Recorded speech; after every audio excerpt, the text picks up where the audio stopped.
Republicans are absolutely panicking over how the presidential debate between Donald Trump and Joe Biden is going to go.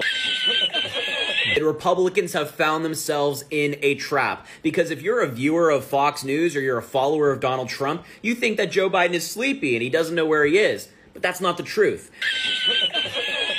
So when Joe Biden gets up on the debate stage tomorrow and destroys Donald Trump in the debate, all of these Republican followers are going to be like, wait, what just happened? I thought that Joe Biden wasn't awake.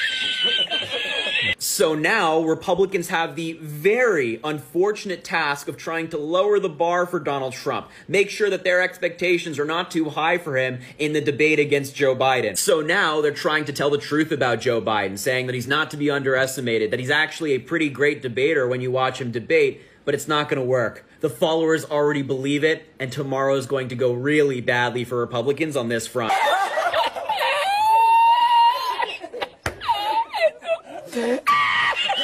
The next day. We're seeing all of these people now say that President Biden should drop out and the Democrats should replace him because of one 90-minute debate. And it's like, okay, when are those same people going to start giving that same treatment to Donald Trump, the guy who's been convicted of 34 felonies, was found liable for sexual abuse, found liable for defamation, has to pay nearly $500 million in business fraud fines, is facing an additional 54 felony charges in 3 different jurisdictions? When are they going to start calling on Donald Trump to drop out because of that?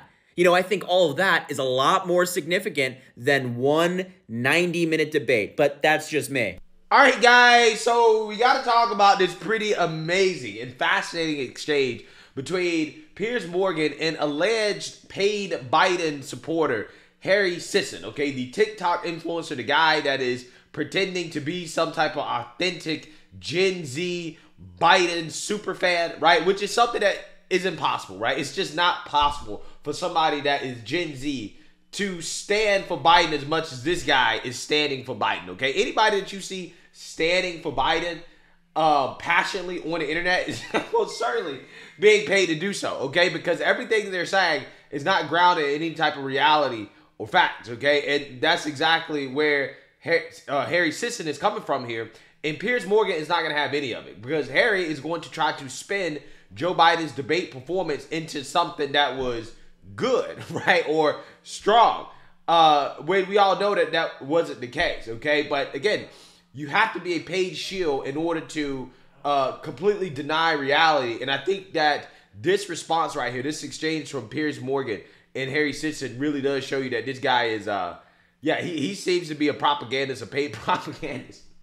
More so than an honest actor. So, without further ado, let's get into it. Harry Sisson. Harry, you think Biden won last night? One person. Yeah, no, I did, definitely. On the substance of the conversation, Biden won. His policy was pragmatic, it was logical, and Donald Trump just lied the entire time. Is incapable of telling the truth, is incapable of actually laying out policy. He didn't talk about how he's going to make the American people's lives better. He just, said that, January 6th didn't happen. He talked about the election. He said that overturning Roe was a great thing and forcing 10-year-old girls to give birth is a fantastic thing. That was Donald Trump's debate. So on the substance of the conversation, Joe Biden absolutely prevailed. Right, but the problem you've got is I saw the CNN fact checkers on Joe Biden's public statements last night, and it was just untruth after untruth after untruth. To some of them, he said he's the only president in a while who didn't have any troops dying anywhere in the world. Troops have, of course, died on his watch. He said he's put in a $15 per shot cap on insulin and Medicare. It's a $35 a month cap. He said it's a $200 cap on overall drug spending in Medicare. It's $2,000 a year. He said the border now has fewer crossings than when Trump was in office. That's generally not true. He said, or at least strongly suggested, unemployment was at 15% when he took office. It was actually 6.4. He said Trump wants to get rid of Social Security. Trump doesn't. He said billionaires pay 8.2% in taxes. It's much higher. He said Trump told Americans to inject bleach amid COVID. We know Trump made foolish comments about scientists studying disinfectant injection, but didn't frame it as advice to people. And Biden said the Border Patrol endorsed him. No, its union supported the border bill he supported, never endorsed him himself. Yeah, so Harry Sisson apparently doesn't care about all of those lies that Joe Biden told, okay? And these were not little white lies, okay? These were not small things. These were big lies. Like, again, for example, that the border control or the border agents endorse me. Again, that's just a flat out lie, right? This guy lied the whole debate, but yet Harry Sitson only seems to be concerned about Trump's lies. Again, this idea that Democrats tell truths and Republicans tell lies or Trump tells lies is so silly, right? Consider how these people lie all the time. I mean, they're lying about that, right? They're lying about how much Trump lies and how they never lie. And it's just so funny to me because whenever Democrats are passionate about accusing the other party of their political opponents of doing something, that means that they're doing it, right? And they do that as a way to cover up what they're doing, okay? Which is to point the finger at the other team and say, oh, well, listen, look at what they're doing, okay? And that's exactly what's happening here. Oh, I'm not sitting here telling you that Joe Biden tells the truth every single time he speaks, or that he gets every single number right and every single statistic right. He gets most of them wrong. That's not true. To compare Joe Biden's lies to Donald Trump's lies is laughable. Trump told over 30,000 lies during his presidency, averaging around 20 a day, and he showed that last night when he lied about every single thing he talked about. Lying doesn't win debates. Yeah, but okay, so how did Biden win? Because Biden lied the whole debate. Okay, so how can you say that Biden won when Biden lied the whole debate? This dude is just refusing to acknowledge the fact that Biden lied throughout the whole debate, okay? But he's claiming Trump lied throughout the whole debate, right? But, oh, no, Biden did it. Everything Biden says is true by definition just because a Democrat said it. Again, it's amazing. These people are so delusional, man. This is why guys like him are not taken seriously. The problem is, if you're going to use lying or misleading the public with statements against a candidate, you've got to make sure your own candidate speaks with unforked tongue. I mean, Biden... Barely a week goes by without him saying something which is immediately proven to be untrue. I mean, only like 2 weeks ago, he was claiming that his uncle was shot down and eaten by cannibals. None of that ever happened. He wasn't shot down and he wasn't eaten by cannibals. I mean, I just think that this idea that Trump's the only one whose statements can't be trusted is just not true. Last night, again and again, I'm not denying that Trump made a series of untrue statements. He does that. He barrels through and hopes that the big messages about the border and so on kick home, and they probably do, actually, with many Americans. But if Biden's going to play the lying card as a pro-Biden thing against Trump, he's got to tell the truth and get his numbers right. He can't then have a fact check from CNN, which was painful to watch last night. It went on and on and on. Almost every statistic he came out with was completely wrong. Yeah, but Piers, I mean, let's be real here. Like, if you're lying, did you see the one where he said one sec, Vinny, you look like a. Relax, buddy. If you're getting a number incorrect, right? If you're getting a number incorrect, that's like a very small. 7 years ago, hold on now, I'm not done yet. I'm not done yet. Excuse me, you right there. Were you 10 years old, Harry? What was that? How old were you when Trump won? 10 years old? 7 years ago, you were 10 years old. You look like you're about to explode. You don't know what the hell you're talking about. Take a breather. That's not real. Hassan was right to call. You have makeup. He's entitled to his opinion. Listen, I know Hassan's a big fan of mine. He was right to call you out for looking like you're about to explode. It's okay, no problem here. Yeah, you were 10 years old when Trump won. You have to level. Get him, Harry. And what are you, like 80? Like, relax, buddy. Take a breather. You're okay, I promise. It's okay. Ooh, that was so good. Zen, yoga. Yoga's good. Yoga's good. Can I just say, I don't actually care how old either of you are. Let's get back to the real reality, which is I care about the age of the president because he looks like he's 180. So, Harry, I'm just bemused. 33% of people watching it apparently think Biden won. I don't know. Harry, hang on. Harry, I don't know how anybody honestly can watch that debate and honestly conclude that Biden won. You'd have to be so deeply embedded in the Democrat partisan tank that you can't crawl out long enough to see the wood for the trees. Yeah, I mean, listen, you have to be paid, okay? That's what you're looking for, Piers. You should have said paid. You have to be a paid influencer in order to think that Biden wanted that to pay. It's laughable, bro. It really is. It's just hilarious to just think about it. The fact this man with a straight face is going on social media, on his platform, okay, on this show, millions of views. This has over 2 million views. And he's saying with a straight face, Biden won. You got to be paid, bro. Especially considering how all of the Democrat pundits, the liberal pundits in the mainstream liberal media, even the most kooky of them, like Joy Reid, coming out here and saying, yeah, this wasn't a good debate for Biden, right? Democrats are panicking behind closed doors. Everybody is panicking. But this guy's like, nah, bro, it was good, bro. You don't understand. You don't understand. Trump lied, bro. Biden didn't lie. Biden told truths. It's like, dude, you're not living in reality or you're paid. I think it's both, right? I think it's both. And I think Piers knows it. I think everybody knows it. So first thing, I want to respond to your lie comment. I think that, yeah, we want both candidates to be honest, but we have to weigh the lies here. Like if Joe Biden...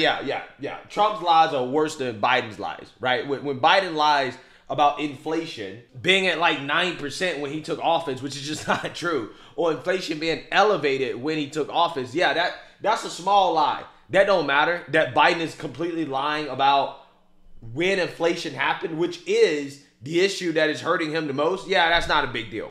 That's not a big deal. When they come out and lie about the border not being wide open, oh, that's not a big deal. You have illegals killing people, raping people, committing crimes across the country. Oh, it's not a big deal that Biden is lying about the crisis. His lies are small. Again, this is paid propaganda right here. That's what this is. Gets a statistic incorrect, that is vastly different than Donald Trump still pushing lies about January 6th and about the election. So that's first and foremost.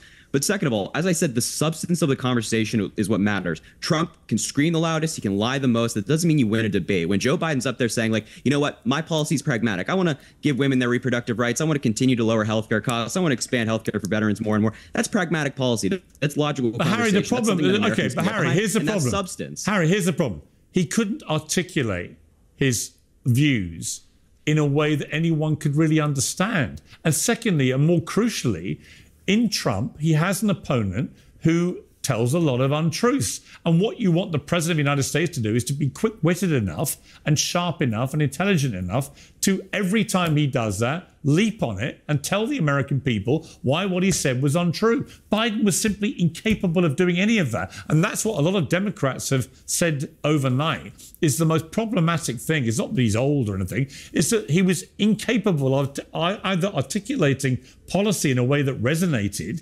or holding Trump to account. And if you can't do that with a candidate like Trump, there's no hope.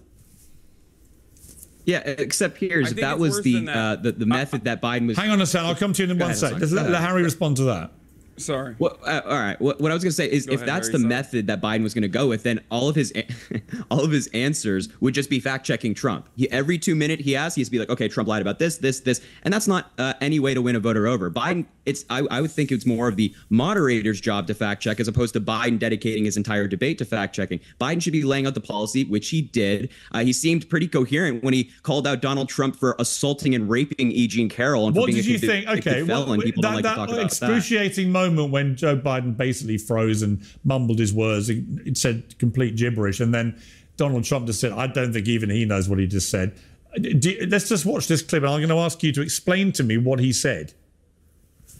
Dealing with everything we have to do with, look, if he doesn't care, he doesn't like the military at all, and he doesn't care about our veterans. Nobody been worse. I had the highest approval rating for veterans taking care of the VA.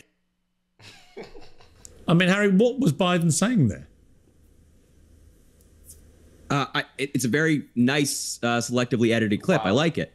Yeah, I don't think that every person ever is going to speak perfectly. So highlighting Biden not speaking perfectly. No, but I watched the whole thing, Harry. I watched the whole thing. Broader conversation. I watched the whole 90 minutes. I don't come at this as on the left or right. I'm not a member of either party. I don't promote either party over the other. I simply come at it as a journalist. I didn't understand 90% of what Biden was saying. I did understand Trump, and understood that he was misleading me a lot of the time, but also understood on the big picture messaging, which he kept ramming down the viewers' throats about the chaos at the border, the state of the economy, particularly on Black Americans and Latino Americans who are gravitating to Trump, and so on and so on. On those big picture messages, he was hitting home hard. I don't know what Biden's messages were. I don't know what he was talking about. Piers, did you not understand President Biden when he talked about how the PACT Act now has 1 million people signing up for it? No, not really. No, did you not understand I didn't know. Did you not understand him when he talked about the largest investment in fighting climate change in world history? No, because he spoke in a weird... Look, I'd understood it. If you had basically translated him in real time, I'd have understood it. If Gavin Newsom had done the translation for us and articulated what Biden was trying to say, I'd have understood it. But Biden spoke for 90 minutes in a croaky, monotone, drone-like manner that honestly, for most average viewers watching, was utterly incomprehensible. And the problem he's got is that Trump sounded and looked exactly like he did in 2020 and 2016, like he's always done. Oh, come on. Yeah, he did. He did not. He did not sound exactly like he did in 2020. I promise you. Go back and watch Trump in 2016. Go back and watch Trump in 2016. Incorrect. Compared to last night, it's the same guy. You may not like him, but he's an embellisher, and he'll tell lies, but he'll ram home the messages. And one of his trump cards, literally, is that he can hit home messaging in a way that resonates with people at home. Yeah, it's certainly not the same guy when the Trump in 2024. The Trump in 2024 is talking about boats sinking and like sharks and batteries and all that stuff, and he's telling these insane lies about the election. I mean, in 2020 he was claiming that China was bringing in bamboo ballots. I mean, this is like your crazy uncle at Thanksgiving who's screaming in the corner. This is not a presidential candidate. This is a dude who just rambles incoherently on the debate stage, as he did last night. And do you believe, Harry, finally, do you believe in your heart that Joe Biden is the right person to lead the Democrats into the election in November? And do you believe he can win? He can win. He's going to win. And as Vice President Harris said, we don't let a 90-minute performance negate 3.5 years of progress. Biden's the only man who has beaten Donald Trump, and he's going to do it again. And I'm looking forward to convicted felon Donald Trump facing justice. Why are you the only person I've heard in the last 24 hours who's not crying because the performance was so horrendous? Because he's paid, Piers. Everybody knows the answer to his question, bro. Because he's paid, man. He's getting his talking points from the DNC, from MSNBC. Boy is just going out here and saying whatever they're telling him to say, and that's it, right? He gonna support Biden no matter what, okay? And see, that's the problem, okay? This guy is putting out messaging that, again, it's just failing, right? Like, for example, they're saying, well, we're not going to let one debate performance get in the way of 3 years of progress. Well, that's not the way that people see it. What people see is 3 years of disaster. And the debate was like the cherry on top to confirm that, well, damn, we have a disaster, and Biden doesn't even know where the hell he's at, right? So we don't even know who really is causing the disaster, because we know that Biden's not leading the country. And that's a problem. That's something that makes a lot of people uncomfortable. But again, these people refuse to acknowledge reality because they live in their own idealistic world where everything they believe is facts and reality, even though it's not, right?